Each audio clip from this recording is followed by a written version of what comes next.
பசி. யாரா அவன்? யாரு ஆம்பளைங்களா? பொம்பளைங்க இல்ல. எதுக்குடா பொம்பளைங்களை தேடுற? அவங்கதான் போடுவாங்க. நீங்க எல்லாம் மைனர்கள் போட மாட்டீங்க. இந்த பிச்சைக்கார பசங்க தொந்தரவே பெருசா போச்சே. மாஸ்தோ மனுஷன் போல் இருக்கு.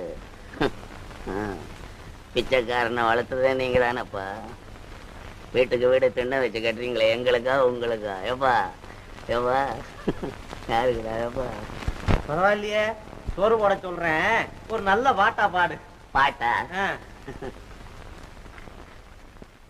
தீராத வினையெல்லாம் தீர்த்து வைப்பான் கோவிந்தன். இருடா. ஆமா, தீராத வினையெல்லாம் தீர்த்து வைக்கிற அந்த கோவிந்தன் ஏன்டா ஓ வியாதியை தீர்த்து வைக்கல? அறிவு வந்துடுச்சுடா. எப்பா அறிவு வந்துடுச்சு எல்லாருக்கும். அறிவு வந்துடுச்சு. இது சோறு வாங்குறதுக்காக டூப்பு பாட்டுறா. எப்பா இது வேற ஒண்ணு இல்லடா. எப்பா சரி இருந்தா